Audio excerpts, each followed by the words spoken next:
এবার রাজনৈতিক অঙ্গনে প্রথম ও দ্বিতীয় স্বাধীনতাকে কেন্দ্র করে বিতর্ক তুঙ্গে। ৭১ ও ২৪ আলাদা কিছু নয়, ২৪-এর গণঅভ্যুত্থানে ৭১-এর স্পিরিট পুনরুজ্জীবিত হয়েছে বলেছেন এনসিপির আহ্বায়ক নাহিদ ইসলাম। জামায়াতের সেক্রেটারি জেনারেল মিয়া গোলাম পরোয়ার বলেছেন, ৭১-এ প্রকৃত স্বাধীনতা অর্জন হয়নি, ২৪-এই দ্বিতীয় স্বাধীনতা। অন্যদিকে ৭১ এবং ২৪-এর এই তুলনায় বিএনপি ঘোর আপত্তি জানিয়েছে। বিএনপি মহাসচিব মির্জা ফখরুল ইসলাম আলমগীর বলেছেন, ৭১ ও ২৪ সমান একথা তারা বলেন যারা ৭১ সালে মুক্তিযুদ্ধ করেনি, বরং হত্যাযজ্ঞে সহযোগিতা করেছে। বর্তমান রাজনৈতিক বাস্তবতায় কেন মতপার্থক্য কিংবা বিতর্কে ঘুরপাক খাচ্ছি আমরা? এই বাস্তবতায় ত্রয়োদশ নির্বাচন কেন্দ্রিক রাজনীতির সমীকরণ কেমন হতে যাচ্ছে, এসবই আজকের আলোচনায় আনবো। দর্শক, আমি ফাইনাস জুই, সবাইকে আমন্ত্রণ জানিয়ে শুরু করছি দেশ টেলিভিশনের নিয়মিত আয়োজন দেশ সাম্প্রতিক। নিবেদন করছে Arail angle channel and square বার। আজকের আলোচনায় স্টুডিওতে আছেন দুজন সম্মানিত অতিথি। চলুন একে একে পরিচিত হই। আছেন সোহরাব হাসান, যুগ্ম সম্পাদক প্রথম আলো। আরো আছেন এম এ আজিজ, সিনিয়র সাংবাদিক ও কলামিস্ট। দুজনকে আমন্ত্রণ জানাচ্ছি আজকের আলোচনায়। দুজনের কাছে একটা অভিন্ন প্রশ্ন রাখতে চাই। এই যে বর্তমান সময়ে আমরা দেখছি যে প্রথম ও দ্বিতীয় স্বাধীনতা নিয়ে রাজনৈতিক অঙ্গনে এক ধরনের বিতর্ক শুরু হয়েছে, আপনারা বিষয়টিকে নিজেদের জায়গা থেকে কিভাবে মূল্যায়ন করবেন? জনাব এম এ আজিজ, আপনি যদি শুরু করেন। ধন্যবাদ আপনাকে। আমি আসলে দুটো বক্তৃতার, একটার বক্তৃতার সাথেও পুরোপুরি একমত না, আংশিক। ফখরুল ইসলাম আলমগীর যেটা বলেছে এটার কথা ঠিক, তবে আংশিক একটু সংশোধনী দেব যে এনসিপির যারা সদস্য তারা কিন্তু মুক্তিযুদ্ধের বিরোধিতা করে নাই, কারণ তাদের জন্মই হয় নাই, তার বাপেরও জন্ম হয়েছে কিনা সন্দেহ আছে। তবে এটা ঠিক, প্রথম দেশের যে প্রথম স্বাধীনতা বলতে দেশের মুক্তিযুদ্ধর পরে যে ৭১-এর স্বাধীনতা, এটাকে যারা প্রশ্ন করে তাদের আসলে বাংলাদেশে বিশ্বাস করে কিনা সন্দেহ হয় আমার। কারণ ৭১-কে বাদ দিলে বাংলাদেশ থাকে না। আপনি ২৪ থেকে বাংলাদেশ যোগ করবেন, তাহলে এই ৫৪ বছর কি ছিল, এটা কোথায়? ৫৪ বছর কোথায়? তো দেশের স্বাধীনতা মানবেন না, দেশের সংবিধান মানবেন না, দেশের পতাকা মানবেন না, আবার রাজনীতিও দেশে করবেন, বাংলাদেশের উন্নয়ন করবে, এটা কি হয়, কেমন করে হয়? বাংলাদেশের এই জন্য বলছি দ্বিতীয় না, প্রথম স্বাধীনতা দ্বিতীয় কোনো দেশের স্বাধীনতা হয় না। দ্বিতীয় বিপ্লব হবে, দ্বিতীয় অভ্যুত্থান হবে, দ্বিতীয় আন্দোলন হবে, সব হবে, সংবিধান সংস্কার হবে, সংবিধান বদলাবে না। সংবিধান যেখানে থাকে সেখানেই আছে, সেখানেই থাকবে। সংবিধান পারলে যত খুশি সংশোধন করেন। ১৭ বার বড় সংশোধন হয়েছে না? তখন আমরা বলেছি যে যে পার্টি ক্ষমতায় গেছে তাদের সুবিধার্থে সংবিধান সংশোধন করেছে। করেন না, আপনি সংবিধান সংশোধন করেন, যেখানে যেখানে সমস্যা আছে করেন, সমস্যা নাই। দেশ আছে, বাংলাদেশ আছে, ৫৪,০০০ বর্গ মাইল আছে, দেশের জনগণ আছে, এখনো মুক্তিযোদ্ধারা বেঁচে আছে অনেকেই, এখনো ওই তখন মুক্তিযুদ্ধের বিরোধিতা করছে। বড় পার্টি হিসেবে জামায়াতে ইসলাম, মুসলিম লীগ, খয়রুদ্দিন না কি একটা পার্টি, আর ছোট্ট একটা পার্টি, তারা ছাড়া তো কেউ মুক্তিযুদ্ধের বিরোধিতা করে নাই। মুক্তিযুদ্ধে ৩০ লক্ষ লোক শহীদ হয়েছে, আপনার কয়জন শহীদ হয়েছে? ২৪-এ কয়জন শহীদ হয়েছে? হ্যাঁ, ছাত্র আন্দোলন বুক পেটে দিচ্ছে, এটা ঠিক। ১৭ বছর আন্দোলন হয়েছে, ক্ষেত্র তৈরি হয়েছে, ছাত্ররা নেমেছে। ৫২ সাল থেকে ২৪ পর্যন্ত সব আন্দোলনে ছাত্ররা অগ্রভাগে ছিল। মুক্তিযুদ্ধেও ছাত্ররাই পতাকা তুলেছে, ছাত্ররাই ইশতেহার পাঠ করেছে। সুতরাং ছাত্ররা সবসময় ছিল, কিন্তু কোনো জায়গায় কোনো আন্দোলনের পরে ছাত্ররা কোনো সরকারে অংশগ্রহণ করে নাই। আর এত নেতারা এত বিতর্কিত হয় নাই যে পরিমাণ বিতর্কিত হয়েছে এখন ছাত্র নেতাদের বিরুদ্ধে। তো এখন যারা এই যে এনসিপির নেতা যারা হয়েছে তাদের তো সম্পর্কে বিতর্কের অন্ত নাই, তাদের ব্যাপারে তো সমালোচনার অন্ত নাই, তারাই তাদের সমালোচনা করছে। এবং যে কথা এখানে তাদের মধ্যে ভিতরে কোনো কোঅর্ডিনেশন নাই, একই ইস্যুতে এক একজন এক এক কথা বলে। অর্থাৎ তারা রাজনীতি করার যে তাদের যে একটা বলেন না রাজনীতি করার যে শিক্ষা, সেটুকু পর্যন্ত তাদের হয় নাই, তারা রাজনীতি করে ফেলছে। এক। দুই হচ্ছে এই ছাত্ররা, আমি দেখলাম যেদিন এই পার্টি এনসিপি উদ্বোধন হলো, সেদিনে কিন্তু দুটো ভিডিও দেখিয়েছে, এটা অনেকে আলোচনা করে না। তারা ১৯৪৭ সালকে গুরুত্ব দিয়েছে, ৭১-কে খুব লেস গুরুত্ব দিয়ে তারা ২৪-কে গুরুত্ব দিয়েছে। ৮৭ সাল কি, ৪৭ সাল কি, সেটা তো আপনার দ্বিজাতির তত্ত্ববিদের দেশ বিভাগ, সেখানে তো আমাদের কিছু নাই, বাংলাদেশের তো কিছু নাই। বাংলাদেশ তো 72 সালে, আপনি 72 সালের সমালোচনা করেন, কিছু কিছু ক্ষেত্রে সমালোচনা করেন, যেমন এখনো সমালোচনায় শহীদ কি 30 লক্ষ, হ্যাঁ, আপনার মুক্তিযুদ্ধের ঘোষণা কে দিল, এসব সমালোচনা আছে। আপনার তাজউদ্দিনের মেয়ে বই লিখে বলে দিছে যে শেখ মুজিব স্বাধীনতার ঘোষণা দেয় নাই, হ্যাঁ, একথা বলছে। তার বাবা টেপ রেকর্ডার নিয়ে গেছে, তার বাবা মুক্তিযুদ্ধের ঘোষণা নিয়ে গেছে, তিনি স্বাক্ষর করেন নাই বলেছে। এখন ভারতে আপনার দেখেন দ্বিজাতির তত্ত্বের ভিত্তিতে আপনার টেবিলে বসে দেশ বিভাগ হয়েছে ব্রিটিশদের থেকে। আপনি দেখেন তারা এখনো লালকেল্লায় যারা মুক্তিযুদ্ধে যারা অবদান রেখেছে সবাইকে স্মরণ করা হয় সাউন্ড অ্যান্ড ভয়েস সিস্টেমে, এমনকি কবি ইকবালকেও করা হয়। আর বাংলাদেশে আওয়ামী লীগ না করলেই রাজাকার, জিয়াউর রহমান রাজাকার, মেজর জলিল রাজাকার, এমনকি বঙ্গবীর কাদের সিদ্দিকীকেও রাজাকার বলছে। তো কাউকে তো শুধু পলিটিক্যাল কারণ না, তাতে দেখা গেছে। অথচ আপনি দেখেন অন্য যত দল আছে, বিএনপিতে যত খেতাবপত্র মুক্তিযোদ্ধা আছে, আওয়ামী লীগে একটাও নেই। একটা আছে মায়াভাই, তিনি কিন্তু ছাত্র ইউনিয়ন করতো তখন। ছাত্র লীগ বা আওয়ামী লীগের কোনো অংশগ্রহণ করছে এমন কোন লোক খেতাবপ্রাপ্ত মুক্তিযোদ্ধা একটাও নেই। এবং কোনো নেতা শহীদ হয় নাই, কোনো নেতার ছেলে শহীদ হয় নাই।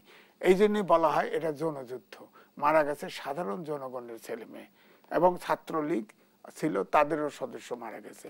তো এই জন্যই বলছি যে ৭১-এর মুক্তিযুদ্ধ যারা দেখে নাই, যারা অংশগ্রহণ করে নাই, এই বিভৎস কাহিনী কেউ অনুমান করে বই পড়ে হবে না। যেমন বই পড়ছে আওয়ামী লীগ সরকারের সময় ওই জামুকাতে দুই সদস্য বিশিষ্ট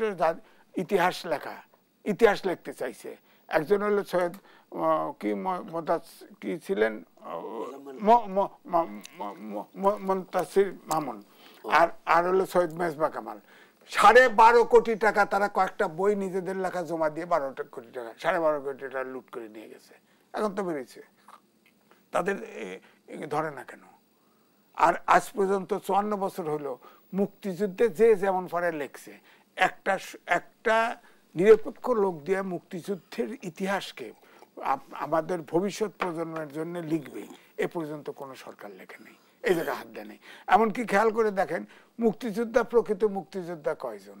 ইতিমধ্যে খেয়াল করেন 20,000 মুক্তিযোদ্ধা কিন্তু অলরেডি তারা ভুয়া, এই সরকার যে কমিটি করছে, জামুকা করছে, এখানে শনাক্ত করে ফেলছে। আর 1200 মুক্তিযোদ্ধা নিজের থেকেই ভলেন্টিয়ার করছে যে আমরা ভুয়া, আমাদের মাফ করে দাও। 12 জন আমাদের মাফ করে দাও। আর কত তো আপনার অনেক মিডিয়াতে লেখাই হয়েছে, অনেক সেক্রেটারি সরকারি চাকরিজীবী এরা সব ভুয়া মুক্তিযোদ্ধা নিয়ে 2 বছরের বেশি করে চাকরি করছে। এরকম তো বহুত ধরাও পড়ছে, তাদেরও বিচার হয়নি। ফুল সেক্রেটারি ধরা পড়ছে না, বিচার হয়নি। এই জন্য আমি বলবো আমাদের সমস্যা একটাই, আজকে যারা এনসিপি করে তারা কিন্তু নতুন প্রজন্মের সন্তান, তাদেরকে প্রকৃত মুক্তিযুদ্ধের ইতিহাসটা পড়ানো হয়নি, মুক্তিযুদ্ধের ইতিহাসটা জানানো হয়নি। এই জন্যই তারা বলতে পারে দ্বিতীয়বার দেশ স্বাধীন হয়েছে। জামাত ইসলাম কইছে, এটা কইতেই পারে। জামাত ইসলাম কইতে পারে যে প্রকৃত স্বাধীনতা হয় নাই, এটা বলতেই পারে। প্রকৃত স্বাধীনতার যে চেতনা, দেশ আরো 100 বছর থাকলেও প্রকৃত স্বাধীনতা আপনার কাছে মনে নাও হইতে পারে, কিন্তু স্বাধীন হয়েছে, ভূখণ্ড আছে, পতাকা আছে, সংবিধান আছে, সবই আছে, নাই কি? আপনারা রাজনৈতিক বিদ্যের ব্যর্থতার কারণে দেশ আমাদের এক্সপেকটেশন পূরণ করতে পারে নাই, সেটা ভিন্ন কথা। জি, ধন্যবাদ জানাচ্ছি জনাব সোহরাব হাসান। এই যে 24-এর সাথে 71-এর তুলনা করা হচ্ছে, এই বিষয়টি নিয়ে তো আপনার মন্তব্য জানবোই। যেমনটি এম এ আজিজ বলছিল যে এই প্রজন্মকে সত্যিকারের ইতিহাস জানানো হয়নি, ইতিহাস জানানোর দায়িত্ব আসলে কার? ইতিহাস জানানোর দায়িত্ব ইতিহাসবিদদের, ইতিহাসবিদরাই লিখবেন। আর তার চেয়েও বড় কথা হলো ইতিহাস তো বদলানো যায় না।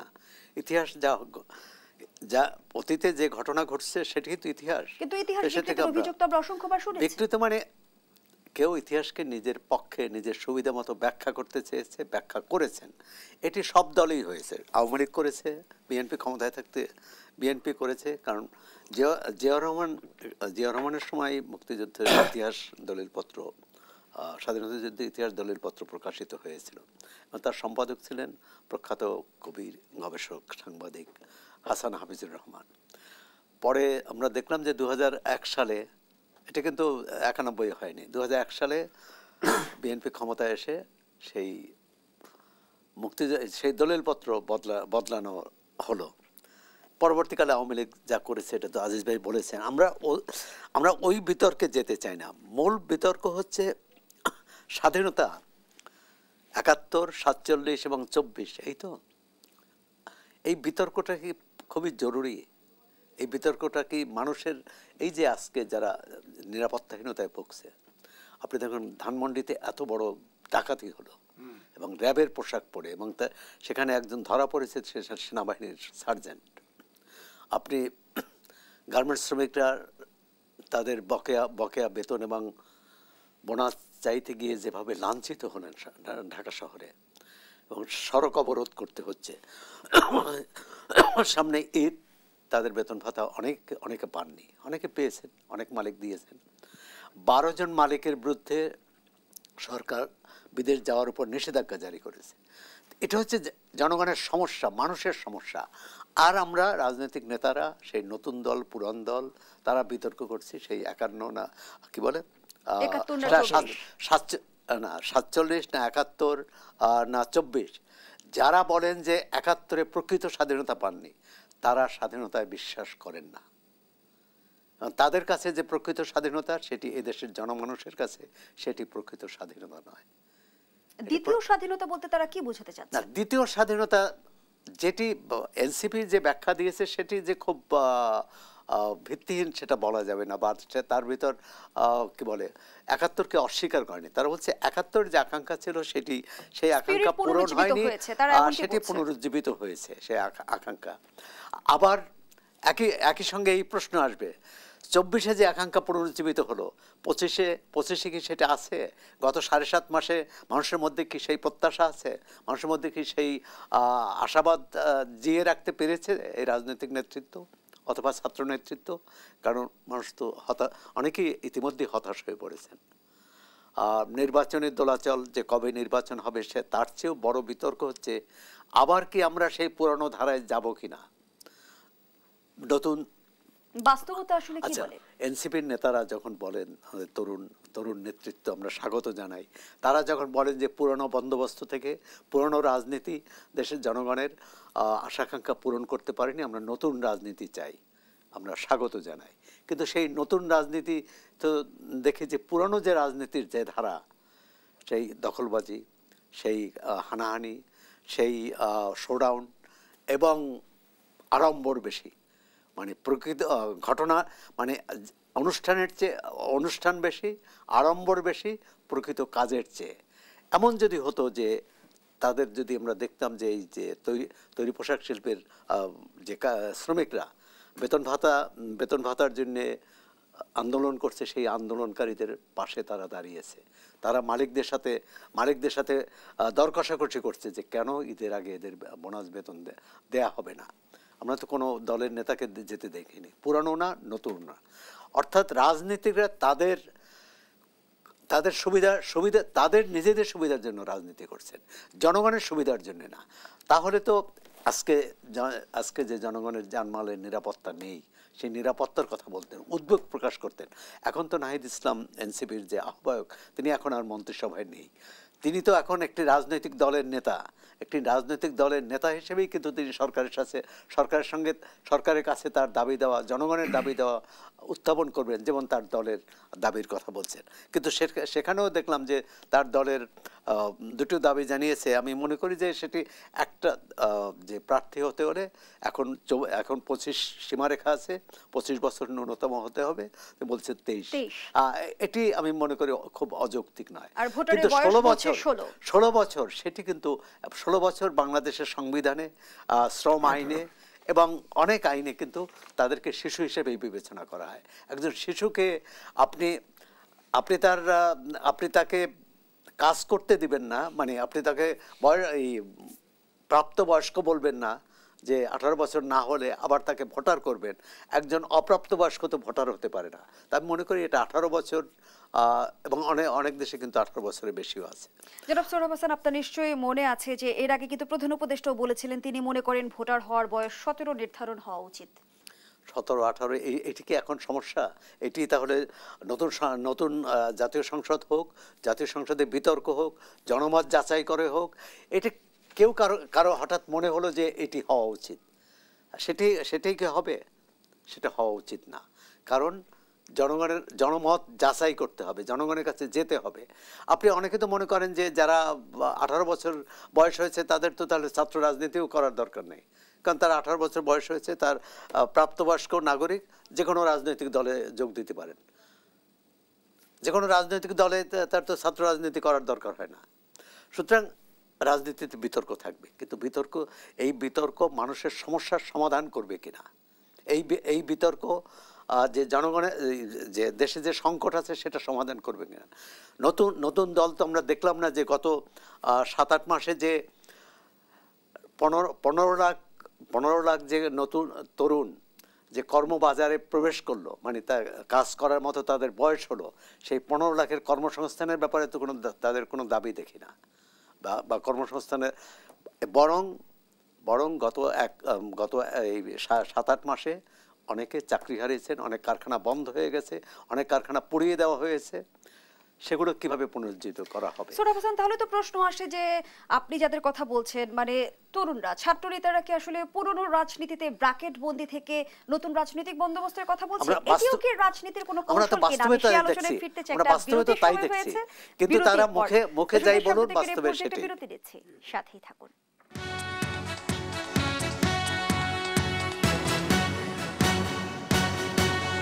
আবারও আমন্ত্রণ, দেখছেন দেশ সাম্প্রতিক, নিবেদন করছে Arail angle channel and square বার। আমরা আবারও ফিরছি আলোচনায়।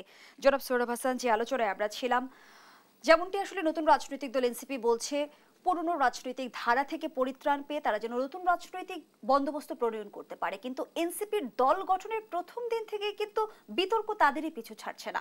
আমি যদি কয়েকটি বিষয় তুলে ধরি, বৈষম্য বিরোধী ছাত্র আন্দোলনের প্ল্যাটফর্মকে কাজে লাগিয়ে রাজনৈতিক দল গঠন, গণঅভ্যুত্থানে ভূমিকা রাখা বেসরকারি বিশ্ববিদ্যালয়ের সহযোদ্ধাদের অবমূল্যায়ন, শহীদ পরিবার সহ আহতদের পাশে সক্রিয়ভাবে না থাকা, অর্থের উৎস, বিতর্কিত পোস্ট, সবকিছু মিলিয়ে আমরা দেখছি নানামুখী বিতর্ক চলছে। তাহলে নতুন রাজনৈতিক বন্দোবস্তের কথা যে বারবার বলা হচ্ছে, সেটা কি শুধুই রাজনৈতিক কৌশল? বিষয়টা হচ্ছে যে আমাদের কথাও কাজে মিল থাকে না। সেটি সাংবাদিকদের ক্ষেত্রেও যেমন প্রযোজ্য, রাজনীতিকদের, আমলাদের, সমাজের অন্য পেশার মানুষদের, যারা ভদ্রলোক, সাধারণ মানুষের মধ্যে এই সহৃদয়তা নেই, এই দ্বিচারিতা নেই। নতুন দল নতুন তারা স্বপ্ন দেখাবে, এটি আমরা আশা করি। তো সেক্ষেত্রে কি পুরনো দলগুলোর মধ্যে একটা হচ্ছে তারা রেষারেষিতে ব্যস্ত, একে অপরকে প্রচণ্ডভাবে আক্রমণ করে, কোনো যুক্তির ধার ধারে না, মানে আক্রমণই হচ্ছে তাদের রাজনৈতিক পুঁজি। আমরা তো ভাবছিলাম যে নতুন দল সে তার থেকে বেরিয়ে আসবে।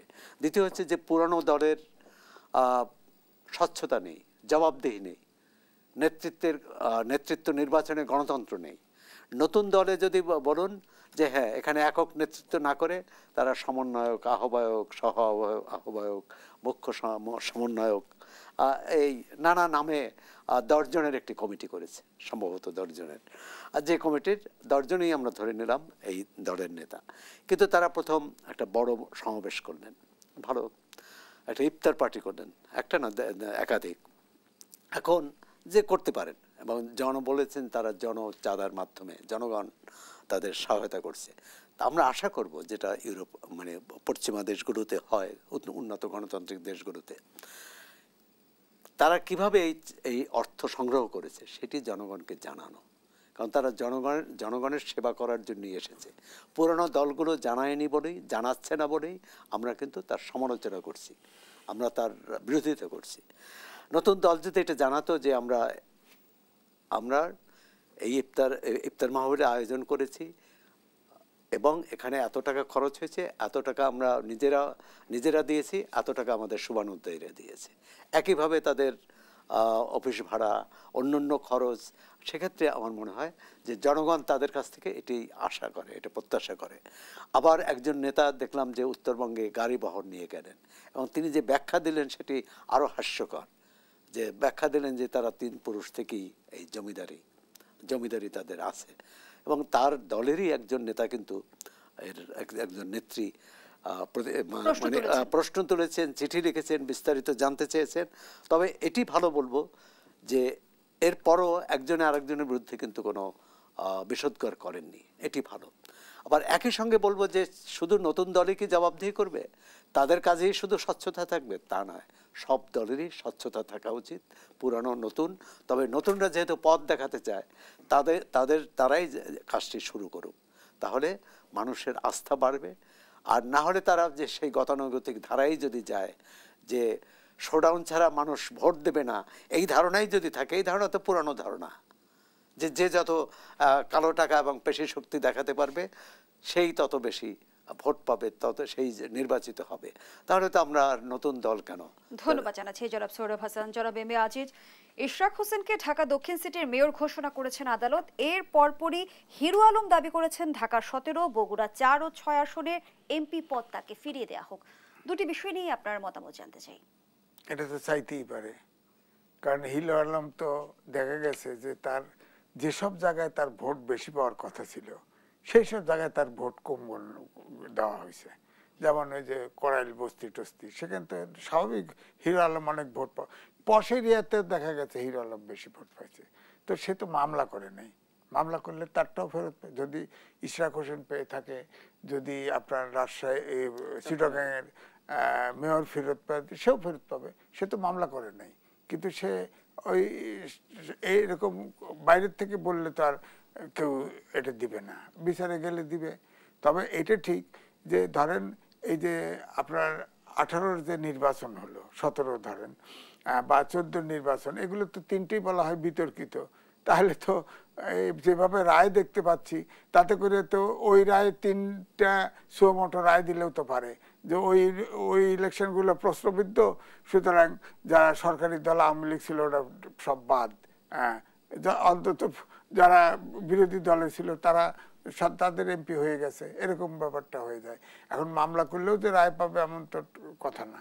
এখন আমার কথা হচ্ছে, তবে ইশরাক হোসেন যে ওখানে ইলেকশন করেছে এবং চিটাগাংয়ের মেয়র, সেখানে কিন্তু মনে হচ্ছিল যে তাদের জেতার কথা ছিল, কিন্তু ভোট কারচুপি হয়েছে, এটা সত্য। 18 যেমন হয়েছে এগুলোতেও হয়েছে। তো রায় হয়তো দেখা যায় ভোটের কন্টেন্ট অনুযায়ী ঠিক, কিন্তু এই পর্যায়ে ধরেন ইশরাক হোসেন যে 5 বছর পেরিয়ে গেছে, কিন্তু এই রায়ে তার কোনো কাজেও আসবে না, হয়তো ওত নিতে পারবে, এইটুকুই শেষ, তার দায়িত্ব শেষ, নেক্সট ইলেকশনেই তাকে যেতে হবে। সুতরাং এগুলো ধরেন অনেক কিছুই আছে। ধরেন কোনো ব্যক্তি 5টা-6টা মার্ডার কেসের আসামি রিমান্ডে আছে, সেও একদিন বেল পায়ে চলে গেছে। অনেকে আছে, আমাদের সাংবাদিকও একজন আছে, তার জানি অনেক প্রপার্টি আছে, সে কোর্টে গেছে, সাথে সাথে বেল পায়ে চলে গেছে, সে আটকা পড়ে নাই। এই কোর্টে তো আমি তো এই রায় দেখে কোন রাজ্যে সঠিক কোন রাজ্যে বেঠিক এটা তো ধারণা করা মুশকিল। তারপরে বলবো যে কোর্টের তো সমালোচনা করা উচিত না, কিন্তু রায়ের করা যায়, পার্টিকুলারলি রায়ের। তো এই জন্যে আমি বলছি যে এই যে ধরেন আজকে আমি শুনলাম যে ট্রাইব্যুনালের যে একটা আপনার নথি আউট হয়ে গেছে, এটা তো একটা বিতর্ক তৈরি করলো। তাহলে ট্রাইব্যুনাল চিফ প্রসিকিউটরকে সমালোচনা করছে, এটা আউট হলো কিভাবে? এবং অভিযুক্তরা পালিয়ে যাবার পর্যন্ত সুযোগ পাচ্ছে। আবার এই জন্যই বলছি যে এখনো কিন্তু যতই বলেন প্রশাসন বলেন, বিচার বিভাগ বলেন, আইন শৃঙ্খলা বাহিনী বলেন, এখনো সঠিকভাবে চলছে না। আগে ধরেন ফ্যাসিবাদী সরকারের সময় হস্তক্ষেপ করে এটা করানো হতো, সেই সরকারের নির্দেশে করানো হতো, এখন আপনি হচ্ছে। কিন্তু তবে এটা প্রশ্ন থেকেই যায় যে 6 মামলার খুনের আসামি, 6 আসামি হত্যা মামলার আসামি রিমান্ডে আছে, এটা ইনফ্লুয়েন্স ছাড়া কোনোদিন বেল হতে পারে না। তারপরে হেঁটে গেল, হাজিরা দিতে ধরে নিয়ে গেল, সে বেল হয়ে চলে গেল, এখন তার হদিশ নাই, কই গেছে। এই জন্য এটা নিয়ে মন্তব্য করা ইশারায় কাফি। বর্তমান সময়ে আমরা দেখছি যে নির্বাচন নিয়েও কিন্তু রাজনৈতিক অঙ্গনে এক ধরনের ধূম্রজাল তৈরি হয়েছে। সম্প্রতি প্রধান উপদেষ্টা যেমনটি তার বক্তব্যে পুনর্ব্যক্ত করেছেন, এই বছরের ডিসেম্বর থেকে আগামী বছরের জুনের মধ্যে নির্বাচন হবে। এই বিষয়ে কিন্তু বিএনপি মহাসচিব বলেছে যে নির্বাচন নিয়ে প্রধান উপদেষ্টার বক্তব্য অস্পষ্ট এবং তিনি হতাশা প্রকাশ করেছেন। সে আলোচনায় ফিরতে চাই জনাব এম এ আজিজ, আবারও বিরতির সময় হয়েছে। দর্শকদের সম্প্রতিকের এই পর্যায়ে আবারও বিরতিতে যাচ্ছি, সাথেই থাকুন।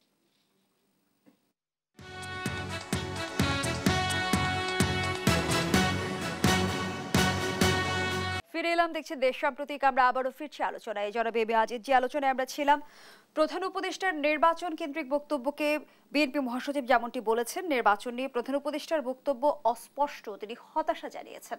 নির্বাচন নিয়ে ধূম্রজালের সমাধান আসলে কোন পথে? দেখেন, এটা এক কথায় উত্তর না দিয়ে একটু বলি। সংস্কার কমিশন করছে, এই সংস্কার কমিশনগুলি করার ক্ষেত্রে রাজনৈতিক দলের সাথে কোনো আলোচনা করেছে? করে নাই। তারা নিজেরা সংস্কার কমিশন করে দিয়েছে। অন্তর্বর্তীকালীন সরকার প্রথম থেকে রাজনৈতিক দলগুলোকে অবজ্ঞা করে চলছে। তারপরে এখন দেখেন সংস্কার কমিশন 6টা রিপোর্ট দিয়েছে।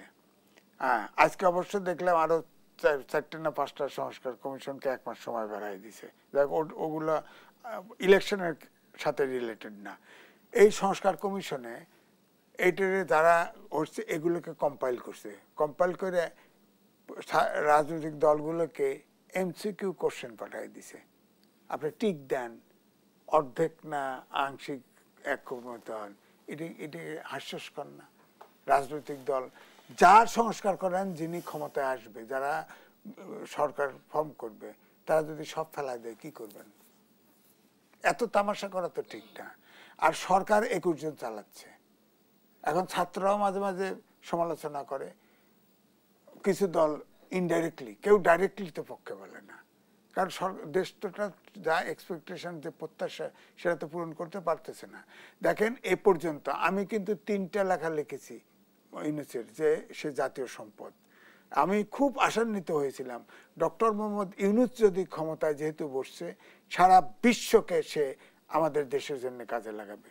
এ পর্যন্ত $2.3 বিলিয়ন অঙ্গীকার পেয়েছে, অর্থ সহায়তা, 1টা টাকাও আসে নেই। IMF এর শেখ হাসিনার সময় চুক্তি করে গেছে, তার 3rd চুক্তি আটকায় গেছে, 3rd কিস্তি দেয় নাই। IMF কখন চুক্তি আটকায়? যখন ওই দেশ যে দেশে লোন দেয়, সেই দেশের লোন দেওয়ার সক্ষমতা নাই মনে করে। হ্যাঁ, তো IMF, আমি তো এত বিস্তারিত, এখন ধরেন বাজার দর, এখন ধরেন মৌসুমের সময়ও আছে, এমনি বাজার দর কিছুটা কিছু অধিকাংশ জিনিসের সহনীয় পর্যায়ে আছে। হ্যাঁ, কিন্তু যেগুলো প্রয়োজন রোজার সময়, এগুলোর দাম কিন্তু খুব একটা কমে না। এবং বিগত সরকারের আমলে যে ঋণগুলো ছিল, অনেক ঋণই কিন্তু ইতিমধ্যে পরিশোধ করেছে অন্তর্বর্তী সরকার। না, সেটা পড়ছে, প্রবাসীরা টাকা দিচ্ছে, একটা সেক্টর ওপেন আছে, খুব টাকা পাঠাচ্ছে, কারণ তাদের বেনিফিট দিচ্ছে। হ্যাঁ, তারা টাকা পাঠাচ্ছে। আর তারা কিন্তু, প্রবাসীরা যারা ছিল, তারা কিন্তু এই আন্দোলনের সহায়ক শক্তির মতোই সবাই সাপোর্ট দিয়েছে। এবং যার ফলে যখন আহ্বান করা হয়েছে দেশটা যাতে ভঙ্গুর অবস্থায় না পড়ে, বিপদে না হয়, প্রবাসীরা ফর্মাল চ্যানেলে টাকা পয়সা পাঠাইছে। এখন আবার তাদের 2.5%, 1% থেকে 2.5% প্রণোদনা দিচ্ছে, তারা এখন টাকা পাঠাচ্ছে। টাকা এবার প্রবাসী আয় তো এই গত মাসেও তো রেকর্ড ব্রেক করছে। এই প্রবাসী আয়টা মূল ভিত্তি। কৃষিকার্যে দেখেন, সব রিক্সাওয়ালা এখন ইঞ্জিন লাগাই দিয়েছে, ব্যাটারি লাগাই দিয়েছে, সব ঢাকা সরাইছে। কৃষি চলে না, কৃষিতে কোনো মজুরি ইয়ে পাওয়া যায় না, কৃষি খাতে কোনো আপনার লোক পাওয়া যায় না। হ্যাঁ, সব ঢাকা সরাইছে, গাদা হয়ে গেছে। এই সব ব্যাটারি চালিত কোর্টও রায় দিয়ে দিচ্ছে, ব্যাটারি চালিত একটা স্কোপ দিয়ে দিয়েছে না, ঢাকা শহরে অচল হয়ে গেছে। তো এই জন্য বলে পুলিশ এখন, আজকেও দেখলাম কোন পুলিশদেরকে গ্রেপ্তার করে নিল সারিবান্ধা। হ্যাঁ, তো পুলিশ তো ট্রমাতে পড়বেই, যে সব তখন তো অর্ডার শুনে সব পুলিশ সিপাহী থেকে শুরু করে সব বলা হয় যারা অর্ডার করছে তারা শুধু দায়ী। আসলে সবাই তো প্রমোশনের জন্য, সুবিধার জন্য সবাই গুলি চালাইছে ছাত্র জনতার বিরুদ্ধে। এখন আপনি ধরেন 7 মাস, এখন 8 মাসে পড়তেছে, 7 মাস পরে পুলিশকে আপনি ট্রমার থেকে বের করতে পারলেন না, কারণ এখনো গ্রেপ্তার করতেছেন। আপনি ধরেন এই যে প্রশাসন ক্যাডারের সবগুলো ডিসি পদায়ন করে দিলেন, তার অর্ধেক আপনার ওএসডি বানায় দিলেন, অর্ধেক দিয়ে কাজ হবে না, তাকে উড্র করলেন। হ্যাঁ, কিছু চাকরিও খাইলেন। তো আপনি প্রশাসন এবং আইন শৃঙ্খলা বাহিনীর এখনো তো সেই ট্রমার থেকে বের করতে পারলেন না। তো দেশ তো প্রশাসনের দেখেন কি তৌহিদি জনতা, হ্যাঁ, আবার মাইকিং করে মব তৈরি করে। হ্যাঁ, তারপরে মাজার ভাঙছে প্রায় 60টা, একটা লোক ধরা পড়ছে।